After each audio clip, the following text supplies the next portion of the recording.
बिस्मिल्लाहिर्रहमानिर्रहीम। अस्सलाम वालेकुम। मैं हूं आबिद अज़ीज़। आज डॉक्टर रैकवेक जर्मनी की जिस होम्योपैथिक मेडिसिन को मैं डिस्क्राइब करने जा रहा हूं उसको R64 यानी कि R64 कहा जाता है और जिसको आमतौर पर नेफरलिबिन के नाम से भी जाना जाता है। R64 की कंपोजिशन में जो एक्टिव इंग्रेडिएंट्स का इस्तेमाल किया गया है उसमें शामिल है helonias 3x, kalium arsenicosum 4x, phosphorus 6x, plumbum met 12x और सॉलिडिगो वर्ग 2x।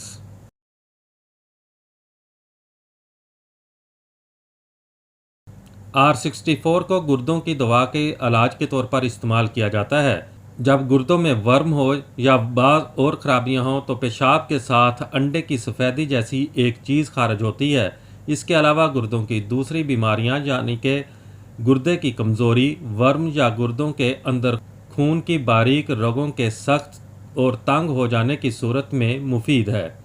ज़ियाबितस की वजह से गुर्दों का मुतासर होना और एल्ब्यूमिन का आना, इन तमाम अलामात में भी R64 का इस्तेमाल नहायत ही मौजू और मुफीद है।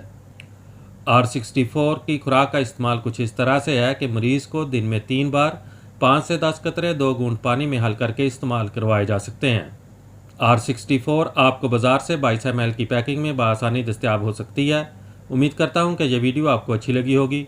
अगर वीडियो अच्छी लगी है तो इसको लाइक कर दें। अगर आप मज़ीद होम्योपैथिक मेडिसिन के बारे में इंफॉर्मेशन हासिल करना चाहते हैं तो मेरी रिक्वेस्ट है कि इस चैनल को सब्सक्राइब कर लें।